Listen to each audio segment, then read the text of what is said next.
हिंदू धर्म के चारों धामों में से एक द्वारका धाम को भगवान श्री कृष्ण की नगरी कहते हैं। श्री कृष्ण की द्वारका नगरी के जल में विलीन होने की कई पौराणिक कथाएं प्रचलित है। चलिए जानते हैं भगवान श्री कृष्ण की द्वारका नगरी के डूबने के पीछे क्या वजह थी। जहां कभी श्री कृष्ण ने अपनी सत्ता की शुरुआत की थी, जहां का कण कण कृष्ण लीलाओं का साक्षी था, आज वहां सिर्फ समुद्र की लहरों का शोर सुनाई देता है।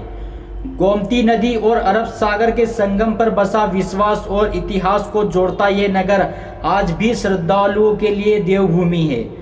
भारत के पश्चिमी तट पर लगभग 6,500 स्क्वायर किलोमीटर तक फैले गुजरात में सौराष्ट्र जिले की तरफ जब बढ़ते हैं तो दूर से ही आसमान को चीरकर सनातन धर्म ध्वजा ये संदेश देती हुई दिखती है कि यहाँ से साक्षात मोक्ष का पवित्र धाम शुरू होता है।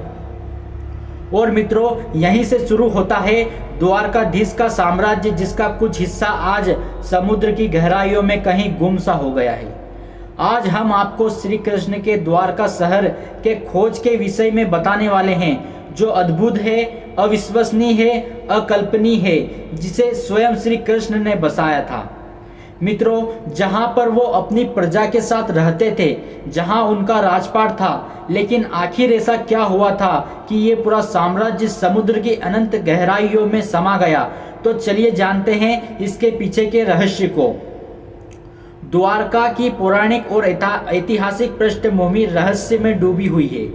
इसकी पौराणिक पृष्ठभूमि को देखें तो हम पाएंगे कि भगवान विष्णु के 8वें अवतार कृष्ण ने इसे बसाया था।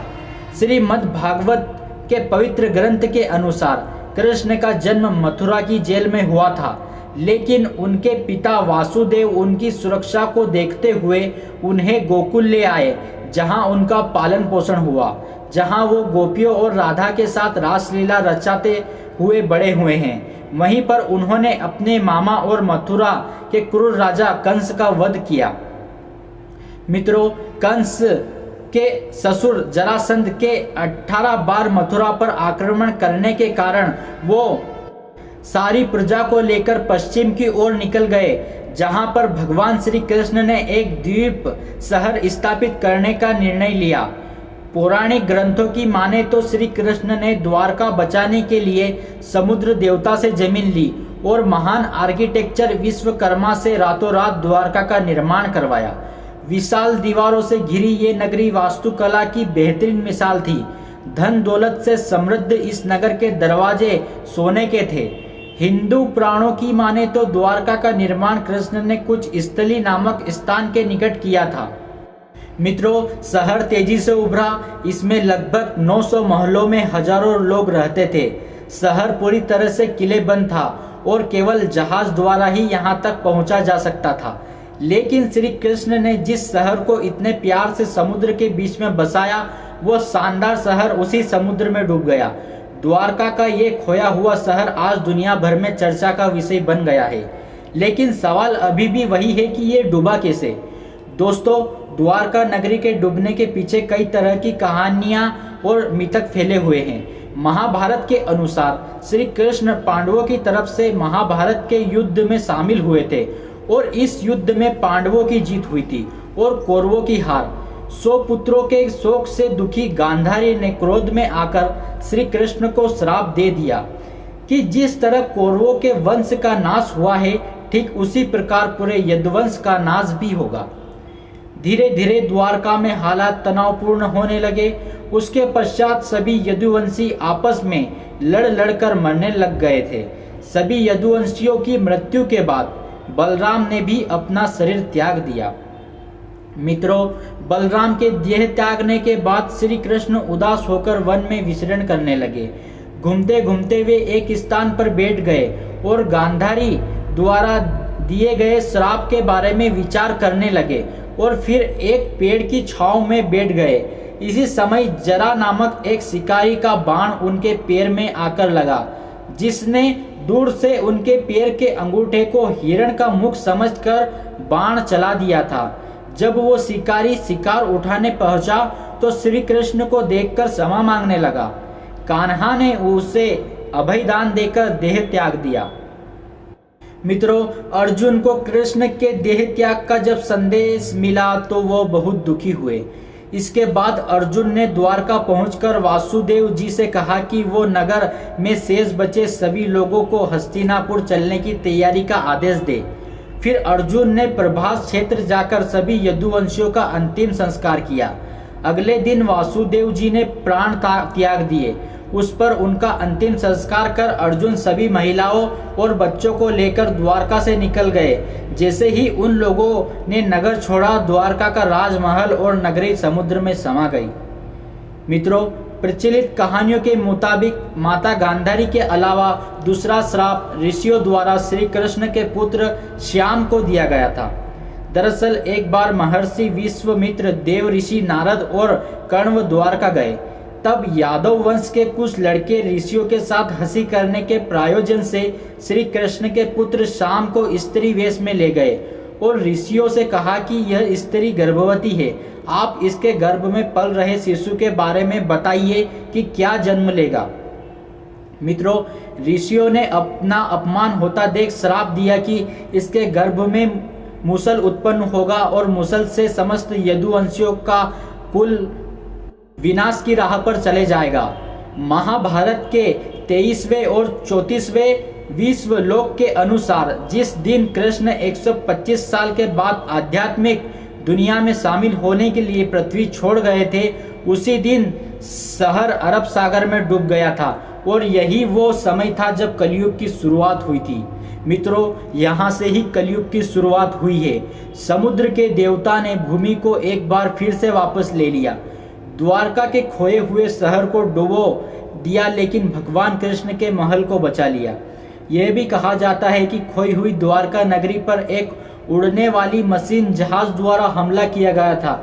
ये लड़ाई एलियंस सिद्धांतकारों की रुचि को बढ़ाती है, क्योंकि ऐसा लगता है कि ये लड़ाई तकनीक और शक्तिशाली हथियारों के साथ लड़ी गई थी। स्पेसशिप ने ऊर्जा हथियार का इस्तेमाल करके शहर पर हमला किया, जो देखने वालों को बिजली गिरने जैसा लगा और ये इतना विनाशकारी था कि हमले के बाद शहर का अधिकांश हिस्सा खंडर हो गया।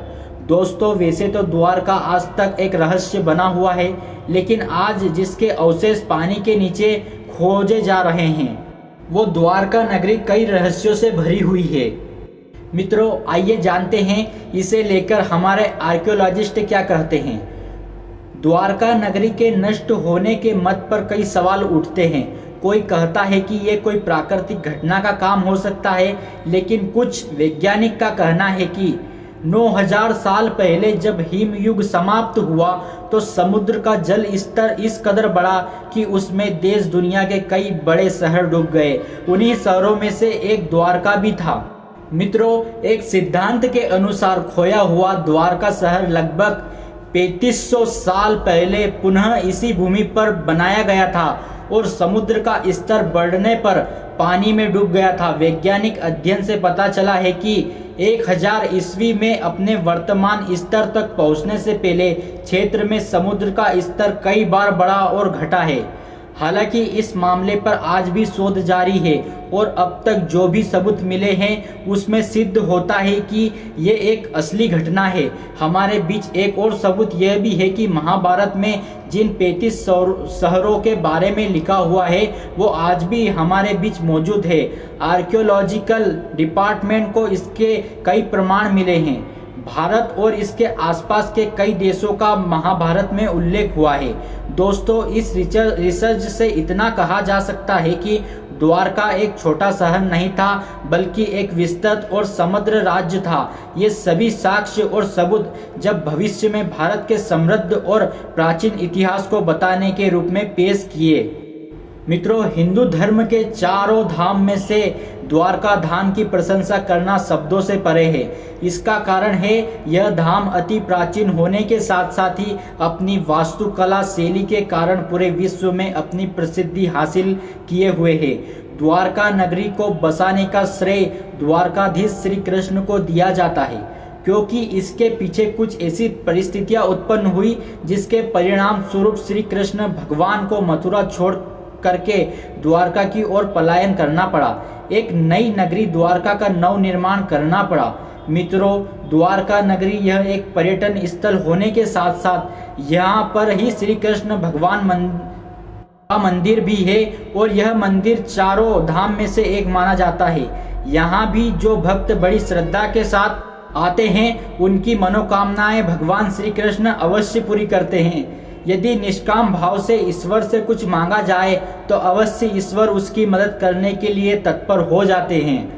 दोस्तों, कमेंट बॉक्स में जय श्री कृष्ण का जयकारा अवश्य लगाएं। मैं यह कामना करता हूं कि श्री कृष्ण आपकी सभी मनोकामनाएं पूर्ण करें।